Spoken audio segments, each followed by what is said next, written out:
ദൈവത്തിരുനാമത്തിന് മഹത്വമുണ്ടാവട്ടെ. Bible reading പ്രോഗ്രാമിൽ സംബന്ധിക്കുന്ന ഏവർക്കും കർത്തൃനാമത്തിൽ സ്നേഹവന്ദനം. അപ്പോസ്തലനായ പൗലോസ്ലീഹ എബ്രായർക്ക് എഴുതിയ ലേഖനം 3-ാം അധ്യായം നമ്മൾ ഇന്ന് വായിക്കുന്നു. 3-ാം അധ്യായത്തിൻ്റെ 1 മുതൽ 6 വരെയുള്ള വാക്യങ്ങളിൽ യേശുക്രിസ്തുവും പഴയ നിയമത്തിലെ യേശുവിൻ്റെ നിഴലായ പഴയ നിയമ വീണ്ടെടുപ്പുകാരനായ മോശയും തമ്മിലുള്ള ഒരു താരതമ്യം ഇവിടെ നടത്തുകയാണ്. ഇസ്രായേൽ ജനത്തിൻ്റെ വിളി മോശയാൽ കനാനിലേക്ക്, വിശ്വാസികളുടെ വിളി യേശുക്രിസ്തുവിനാൽ സ്വർഗരാജ്യത്തിലേക്ക്.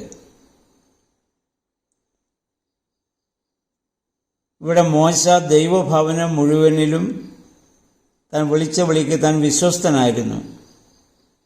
നമ്മുടെ കർത്താവും അതുപോലെ തന്നെ അയച്ചവനോട് എന്തെക്കാലവും വിശ്വസ്തനായിരുന്നു. മോശ ഭവനമാണെങ്കിൽ യേശു ഭവനം പണിയുന്ന സൃഷ്ടിതാവാണ്. മോശ ദൈവഭവനം മുഴുവനിലും ഒരു വിശ്വസ്ത ഭൃത്യനായിരുന്നെങ്കിൽ യേശു ആ ഭവനത്തിൻ്റെ നാഥനായ പുത്രനാണ്. അപ്പം നാം ദൈവഭവനമാകുന്നതിനുള്ള മാർഗം എന്താണ്? 1 ആത്മധൈര്യം, 2 യേശുവിലുള്ള പ്രത്യാശ, 3 തൻ്റെ നാമത്തിലുള്ളതായ അഭിമാനം, 4 ഏത് പ്രതികൂല പരിതസ്ഥിതിയിലും അവസാനം വരെയുള്ള ഒരു സ്ഥിരമായ വിശ്വാസവും അതിലുള്ളതായ നിലനിൽപ്പുമാണ്. മോശയ്ക്ക് ഇതൊക്കെ ഉണ്ടായിരുന്ന ഇസ്രായേൽ ജനത്തെ അവിടുന്ന് വഴി നടത്തുമ്പോൾ. അപ്പോൾ യേശുക്രിസ്തുവും മോശയും തമ്മിലുള്ള ഒരു താരതമ്യം. മോശ യേശുവിൻ്റെ നിഴലായിരുന്നു. പഴയ നിയമ ഇസ്രായേലിൻ്റെ മരുഭൂയാത്ര നമ്മുടെ ഈ ലോക യാത്രയ്ക്ക് ഒരു മുൻകുറിയായി സംഭവിച്ചു. ഇതാണ് പൗലോസ്ലീഹ പറഞ്ഞു കാണാൻ. എബ്രായർക്ക് യഹൂദന്മാരെ സംബന്ധിച്ചിടത്തോളം മോശയുടെ ചരിത്രമൊക്കെ അവർ നന്നായിട്ട് അറിയാമല്ലോ. അപ്പം അതുകൊണ്ടാണ് യേശുക്രിസ്തുവുമായി മോശയെ താരതമ്യം ചെയ്തുകൊണ്ട് പൗലോസ്ലീഹ ഇവിടെ പറയുന്നത്. ഇനി അതിൻ്റെ 7 മുതലുള്ളതായ വാക്യങ്ങളിലെ അവിശ്വാസം എന്ന തിന്മയെക്കുറിച്ചാണ് പറയുന്നത്. അവിടെ പറയുന്നു, ഇന്ന് നിങ്ങൾ അവൻ്റെ ശബ്ദം കേൾക്കുന്നുവെങ്കിൽ നിങ്ങളുടെ ഹൃദയം കഠിനമാക്കരുത് എന്നൊരു മുന്നറിയിപ്പ് അപ്പോസ്തലനായ പൗലോസ്ലീഹ ഇവിടെ നൽകുകയാണ്.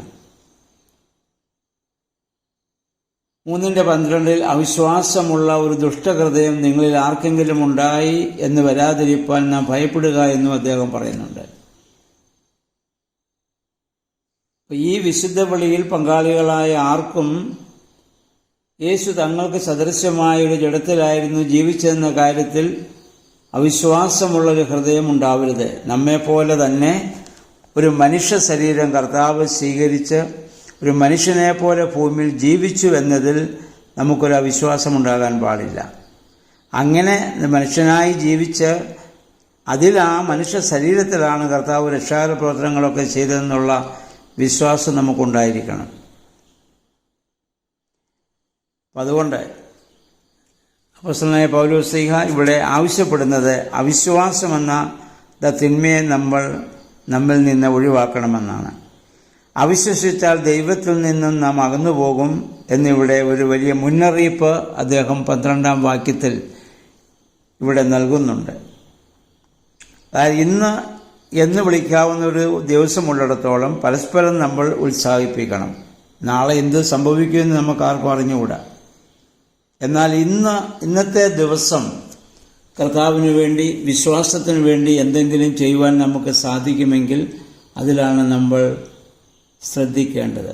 നമ്മുടെ വിളി എന്തിനുള്ളതാണ്? യേശുവിനെ ഉയർത്തുവാനാണ്. ഓരോ ദിവസത്തെയും നമ്മുടെ വാക്കുകൊണ്ടും നമ്മുടെ പെരുമാറ്റം കൊണ്ടും യേശുവിനെ ഉയർത്തുവാൻ നമുക്ക് സാധിക്കണം.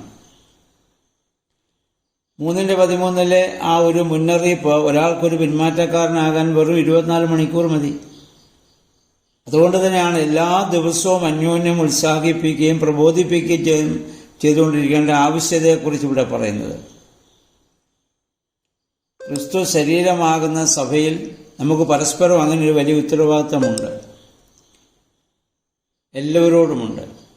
പഴയ നിയമത്തിൽ യഹോവയായ ദൈവം കായനോട് നിന്റെ സഹോദരൻ എവിടെയെന്ന് ചോദിച്ചപ്പോൾ ഞാൻ അറിയുന്നില്ല, ഞാൻ അവൻ്റെ കാവൽക്കാരനോ എന്ന് കായൻ ചോദിച്ചു.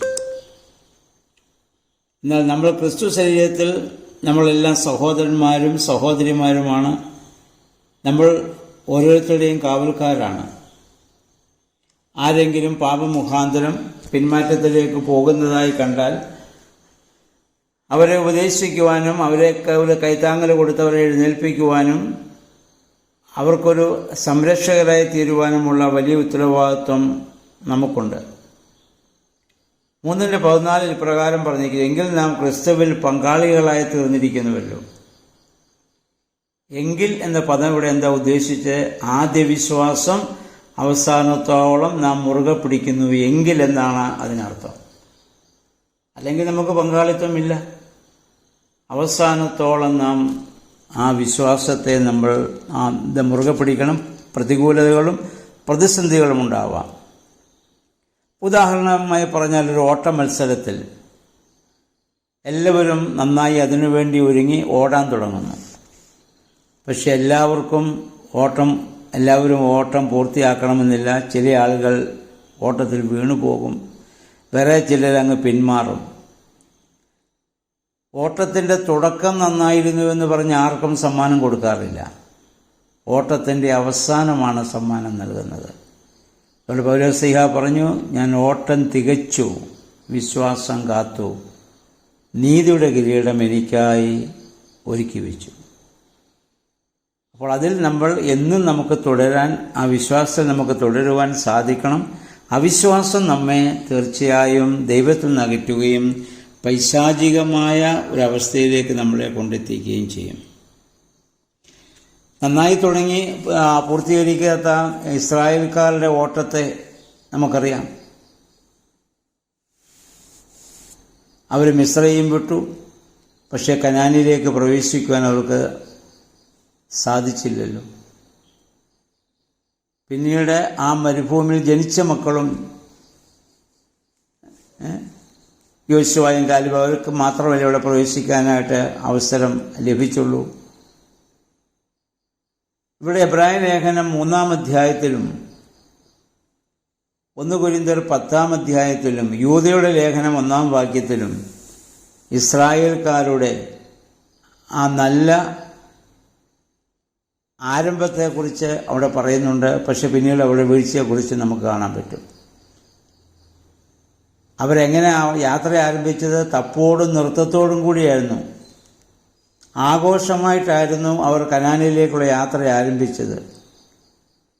എന്നാൽ ആ യാത്രയിൽ 2 വർഷം കഴിഞ്ഞപ്പോൾ മുതൽ ദൈവം അവരോട് കോപിക്കേണ്ട സാഹചര്യമുണ്ടായി. പിന്നെ 38 വർഷവും ദൈവം അവരോട് കോപിക്കുന്ന സാഹചര്യമുണ്ടായി. എന്തുകൊണ്ട്? അവരുടെ അവിശ്വാസമുള്ള ഒരു ദുഷ്ടഹൃദയമായിരുന്നു അവരുടെ പ്രശ്നം. വേറൊന്നുമില്ല. അവരെ കനാനിലേക്ക് കൊണ്ടുപോകാമെന്ന് മിസ്രയീമിലേക്ക് ആയിരിക്കുമ്പോൾ തന്നെ ദൈവം അവരോട് വാഗ്ദാനം ചെയ്തതാണ്. എന്നാൽ ദൈവത്തിനത് കഴിയുമെന്ന് അവർ വിശ്വസിച്ചില്ല. എന്നിട്ടും 40 വർഷക്കാലം അവർക്ക് ഭക്ഷണവും മറ്റും നൽകി ദൈവം അവരെ കാത്തു പരിപാലിച്ചു. ഭക്ഷണവും പാറയിൽ നിന്നുള്ള വെള്ളവും മറ്റ് അത്ഭുതങ്ങളും അവർക്ക് നൽകി. ദൈവം അവർക്ക് വേണ്ടി ഒരു അത്ഭുതം പ്രവർത്തിക്കുന്നതിൻ്റെ അർത്ഥം ദൈവം അവരെ സ്നേഹിക്കുന്നു എന്നുള്ളതാണ്. ദൈവം ഒരു നല്ല സ്നേഹമാണെന്ന് അവർക്ക് മനസ്സിലാക്കുന്നതിന് വേണ്ടിയിട്ടായിരുന്നു. വാസ്തവത്തിൽ എല്ലാ കാലത്തും ഉള്ള തലമുറകളെക്കാളും ദൈവത്തിൻ്റെ അത്ഭുതങ്ങൾ നേരിൽ കണ്ടവരെന്ന് സാക്ഷ്യപ്പെടുത്തുവാൻ കഴിയുന്നവരായിരുന്നു ഇസ്രായേൽ ജനം. 40 വർഷം 20 ലക്ഷത്തിനുമേൽ വരുന്ന പുരുഷാരത്തിന് ദിവസവും ഭക്ഷണവും ആകാശത്ത് നിന്ന് ലഭിക്കുക, അല്ലെങ്കിൽ ഉണങ്ങിയ പാറയിൽ നിന്ന് അവർക്ക് വെള്ളം കൊടുക്കുക, സർപ്പവിഷത്തിൽ നിന്ന് അവരെ സംരക്ഷിക്കുക, എന്തെല്ലാം അത്ഭുതങ്ങളാണ് ദൈവം അവർക്ക് ചെയ്തത്. പക്ഷേ അതെല്ലാം അവർ മറന്നിട്ട് ജീവിതത്തിൻ്റെ ഓരോ ചെറിയ പ്രതിസന്ധി ഘട്ടങ്ങളിലും അവിശ്വാസത്തിലേക്ക് അവർ വീണുപോവുകയാണ് ഉണ്ടായത്. നമ്മുടെയും ദൈവം എത്രയോ അത്ഭുതകരമായി ഈ ഭൂമിയിൽ വഴി നടത്തുന്നു.